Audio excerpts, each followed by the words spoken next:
পুরোহিত ঠাকুর যখন পঞ্চপ্রদীপে ধূপ দ্বীপে আরতি করেন জগৎ মাতার, তখন মুখের দিকে চোখের দিকে তাকিয়ে দেখবেন মা মৃন্ময়ী নেই, চিন্ময়ী হয়ে যেন আমার চোখে কথা বলছে। ওই প্রতিমা এখন দেখুন, আপনি সেবা দিয়ে জিজ্ঞাসা করবেন অনুরাগে, তুমি গ্রহণ করেছে তো? চোখের কোণে, অধরের কোণে একটা মিষ্টি হাসি দেখতে পাবেন। যদি হাসি না দেখতে পান, জানবেন সেবা গ্রহণ করেনি। বৃন্দাবনে আচার্যরা এক এক দিন রাধারানীকে, গোবিন্দকে এক এক রঙের পোশাক পরান। মাঝে মাঝে জিজ্ঞাসা করবেন, আজ কি পোশাক পরতে ইচ্ছা করছে বলো শ্যামসুন্দর তোমার? সেবা মানে কি ওই ফুল আর মন্ত্র আর ঘন্টা নাড়া? কবিগুরু অবশ্য একটা কথা বলে দিয়েছেন, তোমার পূজার ছলে তোমায় ভুলে থাকি। ওর মধ্যে পূজা, ধূপ দীপ আড়ম্বর মন্ত্রোচ্চারণ করছে, কিন্তু প্রাণ নেই, অনুরাগ নেই। তোমার পূজার ছলে তোমায় ভুলে, নামে পূজা, প্রাণ নাই, অনুরাগ নাই, প্রীতি নাই। এই জন্য যা কিছু করবেন, এক মালা জপ, একটু ফুল চন্দন আন্তরিকভাবে করবেন, অনুরাগে করবেন। উনি ভাবগ্রাহী, উনি ভাবটাই নেন, বাইরের উপচার নেন না। আমাদের ভুল হয়ে যায়, রকমারি করে নানান বিচিত্র উপাচারে আলোর ঝলকানিতে তাকে খুশি করতে চায়, কিন্তু বিশ্ব ব্রহ্মাণ্ডের মাধুর্যমরতি স্বয়ং ভগবানকে অনুরাগ দিয়ে ছাড়া, প্রীতি ভক্তি ছাড়া অন্য কিছু তো সখী করা, এইখানেই আমাদের ভুল। জিজ্ঞাসা করবেন, আজ কোন রঙের পোশাক পরবে গো তুমি? বলে দেবে। যাই হোক, স্বাতন্ত্র কামনা যেই আসবে, নিজ দেহ ভোগের বাসনা যখনই সসুখ বাসনা আসবে, জানবেন ঈশ্বরের ইচ্ছা হতে আপনি দূরে সরে গেছেন। আর এই দূরে সরে গেলেই, দূরে সরে যাই কেন জানেন? এই দেহ আর সংসারের একটা প্রবল আকর্ষণ, আসক্তি, ভোগের বাসনা। একটা কথা বলি, কথাটা বলবার আগে আমার মধ্যে সতর্কতা আসছে, আমি অধিকারী কিনা এটা কৃপা করুন, ক্ষমা করবেন। অধ্যত্তকে ক্ষমা করার জন্য আগে হাত জোর করে ক্ষমা চেয়ে নিচ্ছি। এটার অধিকারী আমি নই বলবার। আমাদের ভাগবতে দত্তাত্রেয় ভগবান 24 জনকে গুরু করেছিলেন। কয়জনকে? মানে যার কাছ থেকে আধ্যাত্মিক অনুশীলন বা শিক্ষা পেয়েছিলেন তাকেই গুরু করেছিলেন। তার মধ্যে একটি গুরু হলো উরনাভ। উরনাভ মানে মাকড়সা। মাকড়সাকে গুরু করে কেউ, তাও ভগবান গুরু করছে, দত্তাত্রেয় ভগবান। মাকড়সা গুরু করলো কেন জানেন? আহা, মাকড়সা দেখবেন তার নিজের ভেতরের মুখের লালা দিয়ে শিল্পের মতো একটা জাল নির্মাণ করে। এই অভিজ্ঞতা আমাদের প্রত্যেকের আছে, ঘরে বাইরে। ওরকম জাল আপনি বুনতে পারবেন না। আচ্ছা, ও উপাদানটা ও বাইরে থেকে আনে না, ওর মুখগহ্বরের লালা দিয়ে ও জালটা নির্মাণ করে। উদ্দেশ্য কি জানেন? রাজ্য বিস্তার করা। এই রাজ্যে আমরা যেমন বাড়ি গাড়ি ভূ সম্পত্তি চাকর বাকর ভোগ বিলাসের জাল বুনি, বুনি কিনা? ব্যাং ব্যালেন্স ভোগ সুখ বাড়ি গাড়ি সুন্দরী রমণী জাল বুনে যায়। সারা জীবন এই জাল বুনি সুখে থাকবো বলে সসুখ ভোগবাসনায় একটা জাল বুনি। জাল বোনার পরে কি করে জানেন? ওইখানে বাচ্চা কাচ্চা নিয়ে বেশ সুখে রাজত্ব শুরু করে, কিন্তু ওই জালে আটকে ও নিজেই। কিন্তু এর পরের সংবাদটা, ওই জন্য বলছি আমার বলবার অধিকার আছে কিনা। ওই যারা ওর বাচ্চা কাচ্চা ছিল, রাজত্ব সৃষ্টি করেছিল সংসারের মোহমায়ায়, ওরা কি করে জানেন? ওরা মাঝে মাঝে ওই জালে আটকানো মৃত বা ওই জালে আটকানো মাকড়সার ভেতরে তার যে কলিজা, তার অস্তিত্ব ওর আপনজনরাই খেয়ে নেয়। এর জন্য শুকনো মাকড়সার জালে গিয়ে দেখবেন মাকড়সাটার পর্দা আছে ওর ভেতরে কিছু, ওরাই খেয়ে ফেলে। যেটা বুঝবার বুঝে নিন, যে জাল বুনেছি সংসারে, হ্যাঁ, কামনা বাসনায় নিজজনের জাল, ওরাই আপনার জীবনের অস্তিত্বকে ধীরে ধীরে খেয়ে ফেলবে। ফেলছেও তাই। দুঃখ কি আকাশ থেকে কেউ দিতে আসে? পাড়া প্রতিবেশী কি আমার দুঃখের কারণ, যন্ত্রণার কারণ? যাদের নিয়ে স্বপ্নের জাল বুনেছি তারাই কুড়ে কুড়ে খাবে আমায়। কি অদ্ভুত দৃষ্টান্ত দিয়েছেন। সংসার করতে হয় বলে এমন, এদের নিয়েই জীবনের যত সর্বস্ব। জীবন ও যৌবন এদের বিলিয়ে দিলাম। যিনি নির্মাণ করলেন, যিনি মনের মতো করে গড়লেন, যিনি আনন্দ যজ্ঞে আমায় ডাকলেন, সব সংসারকে দিয়ে বসলাম। আর আমরা কিরকম চালাক জানেন, কিরকম কপট জানেন? সারা জীবন ভোগ করে, দেহ ভোগ করে, সংসার সুখ করে, চর্বশেষ্য লেজ্জ পেয়ে পেয়ে যখন বুড়ো হয়ে গেল, বয়স বৃদ্ধ হয়ে গেল, আর কেউ ভালোবাসে না, উঠতে বসতে কটু কথা বলে, আমার আর প্রয়োজন নেই, তখন বৃন্দাবনে নবদ্বীপে গিয়ে সাধুদের বলে, বাবা সব ছেড়ে দিয়ে এলাম। কত বড় চালাক! সব ছেড়ে, দেখবেন খুব আস্ফালন করে বলে, বাবা সব ছেড়ে দিয়ে এসেছি। ওরা তো বোকা না, ওরা ভজনানন্দী মহাপুরুষ। ওরা মনে মনে বলে বাইরে দুঃখ পাবে বলে, কেউ কেউ মুখের উপরে বলে সব ছেড়ে দিয়ে আসিসনি, সব দিয়েই এসেছিস, এখন তোকে কে নেবে এই জরা ব্যাধিগ্রস্ত শরীরটা, কাকে দিতে এসছিস? সন্ধ্যার ঝরা ফুলে দেবতার পূজা হয় না, শুকনো বাসি ফুলে কেউ বাসর রচনা করে না। তোমার হাসি, তোমার বাসি, তোমার যৌবনটাই দিতে হতো তাকে, সব ওদের বিলিয়ে দিয়ে এখন উচ্ছিষ্টটা দিতে এসে আস্ফালন করে বলে সব ছেড়ে এসেছি। কত বড় কপটতা এগুলি! ভগবানকে জিজ্ঞাসা করবেন তুমি ভালো আছো তো? পারলে ভগবানকে প্রতিদিন আশীর্বাদ করবেন। ভগবানকে আশীর্বাদ করেছেন কখনো আপনারা? একটু কথা বলছেন না কেন? ভগবানকে আশীর্বাদ করবেন। আমি একটা কথা বলি আপনাদের, কোনো মানুষের মাথায় হাত দিয়ে আশীর্বাদ করার যোগ্যতা আমার আছে কিনা আগে ভাববেন। তুমি সুখী হও, হবে তো? এই জন্য প্রাতঃস্মরণীয় বন্দনীয় চরণ ব্রজের অলংকার আমাদের বিনোদ বাবা বলেছেন যে কারো মাথায় হাত দিয়ে ওইভাবে বলবে না সব ভালো হয়ে যাবে, সুখী হয়ে যাবে, যদি না হয়। আশীর্বাদ ভগবানের বেলায় খাটে। আচ্ছা, ভগবানের সামনে গিয়ে যদি বলে হে রঘুপতি রামচন্দ্র তুমি অমর হও, খাটবে কি না? উনি তো অমরই, উনি তো মরবেন না, জরা মৃত্যু ব্যাধিগ্রস্ত নয়। আচ্ছা, যদি সীতামাকে বলি মা তোমার শীতের সিঁদুর অক্ষয় হোক, হবে কি না? কথা বলছেন না তো আপনারা? কিন্তু এই আশীর্বাদ অন্য জায়গায় খাটবে? যা প্রতিফলিত হয় না, সাকার হয় না, তা আশীর্বাদ না, তার নাম সান্ত্বনা বাক্য। আমরা সব সান্ত্বনা বাক্য দেই। আমাদের অযোধ্যাতে কনক ভবনে রাম সীতার মন্দিরে একজন যেতেন, তো উনি রামকে পুত্র জ্ঞান করতেন। কি জ্ঞান করতেন? বাৎসল্য প্রেমে রামচন্দ্রকে পুত্র জ্ঞান করতেন। আর জানকীকে তাহলে কি জ্ঞান করবেন? জগৎমাতা জানকীকে পুত্রবধূ। তো উনি যখন মন্দিরে যেতেন, মাঝে মাঝে ওই যে রামচন্দ্রকে মালা পরিয়ে ওখানে রামচন্দ্রকে দেখতেন। পূজারীকে বলতেন প্রতিদিন বৌমার সামনে এভাবে দাঁড়াতে আমার একটু লজ্জাবোধ হয়, এক কাজ করো তো, মাঝে মাঝে তুমি পর্দাটা টেনে দিও, একটা অংশ টেনে দিয়ে যাতে জানকী আমাকে, বৌমা আমাকে। এই তার অনুভব। চিন্তা করুন তো ভালোবাসাটা কোথায় পৌঁছে গেছে। ছেলের মুখ পিতা প্রতিদিন দেখতে পারে, কিন্তু বৌমার সামনে প্রতিদিন এসে দাঁড়ালে বৌমার তো একটু সংকোচ হতে পারে, পর্দাটা টেনে দিও। একদিন কি বলবো, একদিন উনি তাড়াহুড়ো করে গিয়ে রামকে দেখে চোখের জলে আনন্দে, ভুবন ভোলানো রূপ আমার রাম, আমার পুত্র, এই স্নেহ বাৎসল্য প্রীতিতে চোখ দিয়ে প্রেমাস্ত্র ঝরছে। সেদিন আর পুরোহিত ছিল না, সীতামা নিজে সে পর্দাটা টেনে দিয়ে গেল সংকোচ হবে বলে। তার মানে এই সেবাটা গ্রহণ করেছেন ভালোবাসায়। না, একটা কথা বলি, একাকী ন রমতে, একা প্রেম হয় না। আমরা গতকাল এই বিষয়ে একটু বলি, একাকী ন রমতে, উপনিষদ বলছেন একাকী কখনো প্রেম হয় না। কিন্তু যখন দুই লাগবে, প্রেমের রাজ্যে যখন একাকী ন রমতে দুজন হলাম, কিন্তু দুজন দেহ হতে পারে। প্রেম তাকেই বলে যখন দেহ দুজনের কিন্তু আত্মা একজনের হবে। এসব কথা অনেক উপরের কথা, আমরা সহজে নিতে পারবো না। ওই রাজ্যের মানুষ তো না, তবু বলতে স্বাদ হয়। কেউ কেউ তো এটা অনুভব করে। আর প্রেমের গলিতে যদি একবার কেউ যান, তাহলে ওখানে ওই যে দুটো হলো রমণের জন্য, লীলা আস্বাদনের জন্য দুই হলো, কিন্তু বেশিক্ষণ দুই থাকতে পারবে না। প্রেমী প্রেমী আর প্রেমিকা বা প্রেয়সী বা প্রিয়, এটা সবসময় এক হতে চাইবে। আর এই জন্য বৃন্দাবনের নিকুঞ্জ মন্দিরে রাধা মাধব ওই প্রেম এবং প্রেমী দুটো মিলে গৌর হয়ে যায়, দুই আর থাকে না।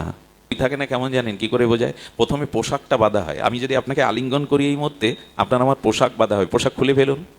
আমি বন্ধুকে আলিঙ্গন করছি, ওখানে আমার উপবীত যে উপনয়ন আছে ওই সুতোটাও বাঁধা হয়ে দাঁড়াবে। এক সময় দুটো দেহ বাঁধা হয়ে দাঁড়াবে। এই রাধা কৃষ্ণ মিলিত হয়েই তো তবে গৌর হয়। এই জন্য যতদিন তার সাথে মিশে না যেতে পারতেন, সমুদ্র থেকে জল যতই মেঘ হয়ে পৃথিবীতে বৃষ্টি হয়ে ঝরুক, আবার সে সমুদ্রেই মিশবে। আমরা তার থেকে এসেছি, তার কাছে ফিরে যাওয়ায়, তার চরণে নিজেকে সমর্পিত হয়ে সেই পরমানন্দের আনন্দের মধ্যে নিজেকে মিলিয়ে নেওয়া, এটাই ছিল আমাদের মূল লক্ষ্য। ভগবান সেটা চেয়েছিলেন। ওই মহা সিন্ধুর ওপার থেকে কি সঙ্গীত ভেসে আসে, আয় ঘরের ছেলে ঘরে আয়, আর কত ভূতের বোঝা বইবি, আর কত ভূতের ব্যাগার খাটবি, আয় এখানে চির বসন্ত, এখানে জরা নেই, মৃত্যু নেই, ব্যাধি নেই, হাহাকার নেই, আয় আমার কাছে ফিরে আয়, ঘরের ছেলে ঘরে আয়। এই ডাক যারা শোনেনি তারা বড় হতভাগ্য। এই বাঁশি যাদের কানে বাজেনি তারা বড় হতভাগ্য। এ বাঁশি বেজে চলেছে, তবে দেহে এ বাঁশি শোনা যাবে না, ভেতরে প্রবেশ করতে হবে, খুব ভেতরে। ভেতরে প্রবেশ করলেই এই বাঁশি তখনই বেজে উঠবে, সেই বাঁশির ধ্বনি তখনই শুনবেন। গোপীদের গোপীদের দেহাবেশ ছিল না, কৃষ্ণলীলা কৃষ্ণ বিরহ কাতরা গোপীরা মাঝে মাঝে ভাবতে ভাবতে নিজেই কৃষ্ণ হয়ে যেতেন, নিজেই কৃষ্ণ অনুকরণ করতেন। প্রেম প্রেমিকে এক করে দেয়। কবে হবে এই দিন? লালন যদিও গেয়ে গেছেন মিলন হবে কতদিনে, কি বুঝলাম জানি না, ওই দিনটার অপেক্ষার জন্য প্রতীক্ষা করুন। নিত্য নিরন্তর অবিরত চিন্তার দ্বারা, মননের দ্বারা অপেক্ষা করুন, কবে তোমার কাছে ফিরে যাব, আমি যে তোমারই। এই পৃথিবীতে যখন কেউ বলে তুমি আমার, এর থেকে মিথ্যা শব্দ আর হতে পারে না, কিন্তু গোবিন্দ যখন বলে তুমি আমার, এর থেকে সত্য শব্দ জগতে আর দ্বিতীয় নেই। সুধী মণ্ডলী, দেখুন গীতাতে আত্মসমর্পণ, ওই যে মদ চিত্ত মদগত প্রাণা, এনে বলেছেন না, মন মানা ভব মদ ভক্ত মদ জাজিমাং নমস্কার। খুব ধ্যান দিন শব্দটার মধ্যে। আচ্ছা, আপনার কোনো শারীরিক ব্যাধির জন্য, কিডনি হার্ট লিভারের সমস্যার জন্য অপারেশন থিয়েটারে গেছেন, ডাক্তার কি কখনো বলে রোগী আপনি কিডনি কোথায় জানেন তো, লিভার কোথায় খোঁজ রাখেন তো? বলে কি? বলা উচিত কি? আপনার যন্ত্রপাতি ঠিক আছে তো, একথা বলে কি অপারেশন থিয়েটারে? ওখানে গেছো রোগ সারাতে, তার উপরে ভরসা করো। গোবিন্দ যেন বললেন যদি আমার পথ থেকে দূরে সরে গিয়ে থাকো, এবার আমার চরণে এসে বলে তুমি যা করবে আমার জীবনে তাই, আমি আর আলাদা কোনো স্বতন্ত্র ইচ্ছা রাখবো না। ডাক্তার বোঝে না কিডনি কোথায়, অপারেশন কি দিয়ে করতে হবে, ওর উপরে ভেরে দিন। সর্বধর্মান পরিত্যাজ্য মামেকং শরণাং ব্রজ, সঁপে দিন। উপায় ওই একটাই, তার কাছে সমর্পিত হওয়া। আমি এসেছি, আমার ভবরোগ আছে, তুমি চিকিৎসক। আচ্ছা, এই চিকিৎসা প্রথমেই করেন গুরুদেব। দেখুন একটা ভালো শব্দ এসেছে, ভবরোগ নিবারক শ্রী গুরুদেব। গুরুদেব কি? ভবরোগ।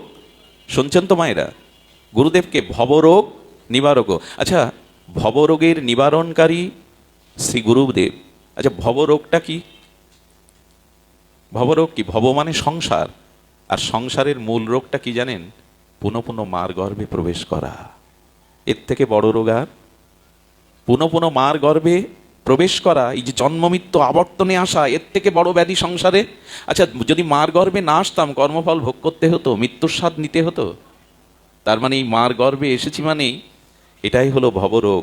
এই ভবরোগ দূর করতে পারেন শিলগুরু মহারাজ। মহৎ কৃপা হলে এই আসা যাবার ভবরোগ নিবারণ করেন। সেদিকে লক্ষ্য কই, শ্রীগুরু চরণে, মহতের চরণে সমর্পিত ভাব কই। ডাক্তারের কাছে গেছেন রোগ সারতে, ওখানে বিচার করেন না, ওইখানে সঁপে দিন। ওইখানে সঁপে দিন, ওখানে বিচার করতে যাবেন না। ভগবানের কাছে গিয়ে শুধু বলুন এবার আমাকে তোমার করে নাও, এইটুকুই তো মন্ত্র, এবার আমাকে তোমার করে নাও। তবে বলতে তো এখনই পারি, এখনই তো বললাম, বলে এভাবে বললে হবে না। কপটতা রেখে বলো না, হৃদয় দিয়ে বলো, হে গোবিন্দ আমি তোমার হলাম। চৈতন্য চরিতামৃত বলছেন, হে গোবিন্দ আমি তোমার হলাম। যদি কেউ বলে একবার, ভব বন্ধ হইতে গোবিন্দ তারে করেন পার। একবার বলে দেখো আমি তোমার। তবে কপটতা শূন্য হয়ে সরল চিত্তে নিবেদিত আত্মা হয়ে বলো আমি তোমার। তিনি হাত বাড়িয়েই আছেন, হাত বাড়িয়ে আছেন। কপটতা ওখানে পৌঁছায় না, ছলনা ওখানে পৌঁছায় না। এই জন্য একবার শুধু অপেক্ষা।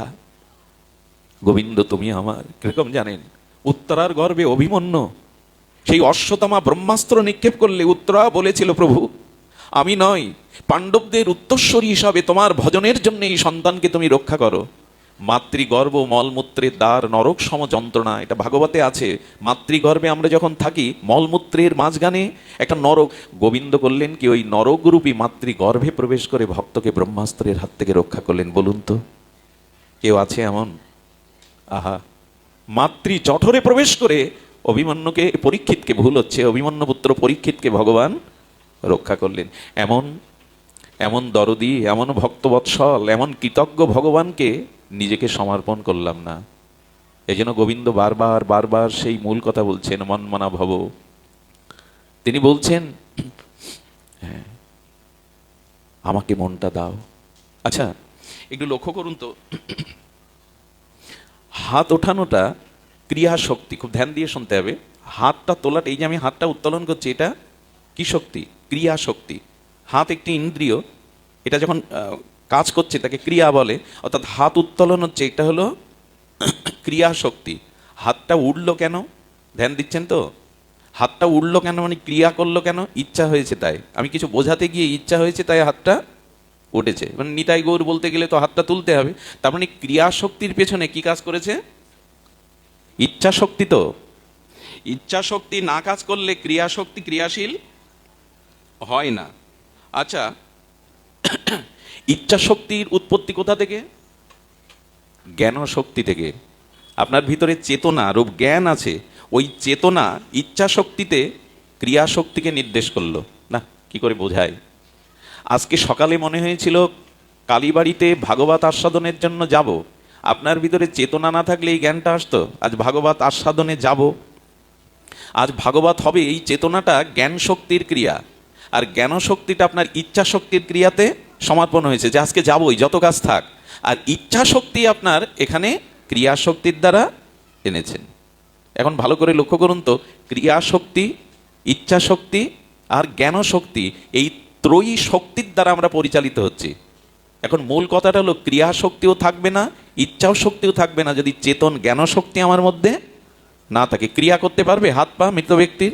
ইচ্ছা প্রকাশ করতে পারবে? কারণ তার ভিতরে চেতন শক্তি জ্ঞান শক্তি নাই। এই জ্ঞান সত্যমূর্তিম ঈশ্বর পরমাত্মা রূপে আমার মধ্যে আছে, তাই চেতন জ্ঞান শক্তি ইচ্ছা শক্তিতে রূপান্তরিত হচ্ছে, ইচ্ছা শক্তি ক্রিয়া শক্তিতে রূপান্তরিত হচ্ছে। এখন বলুন তো সেই চেতনার মূল্যায়ন করা উচিত কিনা? এখন আমরা সেই চেতন শক্তির ইচ্ছা শক্তি ক্রিয়া শক্তিকে সেই চেতন শক্তির অনুকূলে কাজে লাগাচ্ছি তো?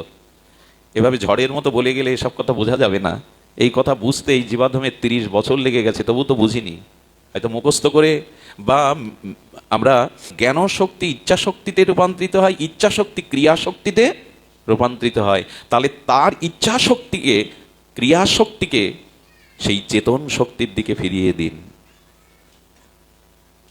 আমি বলতে চেয়েছিলাম ড্রেনের দূষিত জলটা পতিত পাবনী গঙ্গায় ফেলে দিন, কিন্তু দয়া করে গঙ্গার জলটা পোকামাকড় প্রদূষিত ড্রেনের জলে ফেলে দিবেন না। আপনার ক্রিয়া শক্তি ইচ্ছা শক্তিকে চেতন শক্তিতে সমর্পণ করুন, তবেই তো আপনি তার হবেন, তবেই তো আপনার জীবনের পরিপূর্ণতা আসবে। এই জন্য শাস্ত্র বলেছেন যে আপনার ক্রিয়া আপনার ইচ্ছাগুলি ওই চেতন বা জ্ঞান শক্তিতেই সমর্পণ করে দিন। এটাই আমাদের জীবনের সর্ববড় পূজা হবে, এটাই আমাদের জীবনের সর্বোত্তম উপাসনা হবে, এটাই আমাদের জীবনে আত্মনিবেদন হবে যে আমার ক্রিয়া আমার ইচ্ছা তোমাতেই সমর্পিত হোক। আর যদি ঘুমিয়ে থাকি অচেতন থাকি তখন যেন এটা বলতে পারি, সেটা যেন বলতে পারি, আমার এ ধূপ না পোড়ালে গন্ধ কিছুই নাহি মিলে, আমাকে পোড়াও, আমাকে পুড়িয়ে যখন থাকি অচেতনে চিত্ত আমার আঘাত সেজে পরশ তব সেই তো পুরস্কার। বলতে পারবো তো? যখন থাকি অচেতনে চিত্ত আমার, হ্যাঁ, আঘাত সেজে পরশ তব সেই তো পুরস্কার। জগতে যে দুঃখ যন্ত্রণা আঘাত, এটা আমাকে জাগাবার জন্য, তোমার স্মৃতিকে মনে করবার জন্য। এজন্য আসুন দুঃখকে যন্ত্রণাকে অভিশাপকে আমার জাগাবার মন্ত্র, ওই যে ঘুম ভাঙানিয়া ঘুম জাগানিয়া হয়ে আঘাত না করলে তো কেউ ঘুম থেকে উত্থিত হয় না, তাকে অন্তত শব্দের দ্বারা আঘাত করতে হয়, ডাকতে হয়। এই জন্য আমি আপনাদের কাছে সর্বশেষ নিবেদন করে পাঠ বিশ্রাম করব, জীবনে যে অবস্থা আসছে অনুকূল প্রতিকূল সবই আমাকে জাগাবার জন্য তার আশীর্বাদ মনে করে তার মুখপানে চেয়ে থাকুন। এটাই দুঃখকে জয় করবার, অবস্থাকে জয় করবার একমাত্র পথ। সবশেষে বলবো এই জ্ঞান শক্তিকে চেতন শক্তিকে জাগাবার একটা সর্বশ্রেষ্ঠ মন্ত্র আমি একটু আপনাদের প্রসন্ন দৃষ্টিতে গুরু মহারাজের কৃপায় সামান্য একটু জানিয়ে যাই। আমি অনুরোধ করছি হাত জোড় করে, আঁচল পেতে না হৃদয় পেতে কথাটা গ্রহণ করুন। যদি আপনার সেই সুপ্ত চেতনাকে জাগাতে চান, সেই ঈশ্বর সত্তাকে সচ্চিদানন্দ স্বরূপকে পূর্ণ জাগ্রত করতে চান, তবে একটি নিবেদন করব আপনাদের, সেটি হলো একমাত্র ভগবানের নামকে এই মুহূর্ত থেকে নিত্য নিরন্তর সংকল্প করে আশ্রয় নিন। এই কথাটুকুই সামান্য একটু শুনতেই হবে। ইচ্ছা শক্তিটা আপনারা একটু প্রয়োগ করুন এই শব্দটার দিকে। পৃথিবীতে যা কিছু সব কিছুর মধ্যে শব্দই প্রধান। এই দেখুন এর মধ্যে শব্দ পাচ্ছেন, শব্দ পাচ্ছেন, কিন্তু এটা যখন ছিঁড়বেন তখন এর থেকে একটা শব্দ হবে। ওর মধ্যে শব্দটা ছিল, ছিল কি না? শব্দ ধনাত্মক শব্দ আছে, ধ্বনি দিয়ে যা উচ্চারণ করি, আর বর্ণাত্মক আর ধনাত্মক ধ্বনি দিয়েও বোঝানো যায়। দোকানদার শুনতে পাচ্ছে না, ধ্বনি দিলেন। আলুর কথা জিজ্ঞাসা করছেন, বোবা জানি না, আপনি ইঙ্গিত করছেন। ধনাত্মক আর বর্ণাত্মক এই দুটি শব্দই দিয়ে আমরা জগতে পরিচালিত হচ্ছি। যখন বললেন আলু কত করে, ইঙ্গিতে বর্ণাত্মক না ধনাত্মক শব্দের দ্বারা, ভাবের দ্বারা বোঝাতে চেষ্টা করলেন। দোকানদারও আঙুল তুলে ধনাত্মক না বর্ণাত্মক না ধনাত্মক বা ইঙ্গিতাজ্ঞক শব্দ দিয়ে আপনাকে দামটাও বলে দিল। আমার বলবার অভিপ্রায় হলো, শব্দ ছাড়া আমরা চলতে পারি না। আপনার হার্টবিটের শব্দ যদি না থাকে, আপনার এই যে নারীর শব্দটা যদি না থাকে, স্পন্দন যদি না থাকে, কারণ আমি বোঝাতে চেষ্টা করছি এইটুকু আমার অজ্ঞতার মধ্যে দিয়ে, যে শব্দের মধ্যেই সমস্ত শক্তি নিহিত। আচ্ছা, এখানে আপনারা বসে আছেন কেন? শব্দ ছাড়া এখানে আর কিছু আছে নাকি? পুরস্কারের ব্যবস্থা, ধনী হওয়ার ব্যবস্থা? এখানে তো জল পিপাসা লাগলেও আপনাকে কেউ এক গ্লাস জল দেবে না। এখানে আপনি সব থেকে পৃথিবীর কঠিন কাজ কি জানেন? একজন 2 ঘন্টা ধরে কথা বলছে আর আমি 2 ঘন্টা নীরবে শুনছি। পৃথিবীতে এর থেকে কঠিন কাজ আর অন্য সময় এটা আপনি পারবেন না, 5 মিনিটও পারবেন না। পৃথিবীর সব থেকে কঠিন কাজ করছেন, অথচ সব থেকে মানসিক শান্তি আপনি এখন পাচ্ছেন। সংসারের বোঝা, সংসারের চিন্তা আপনার মনের মধ্যে নাই। এটাই শব্দের মহিমা, শব্দের মহিমা।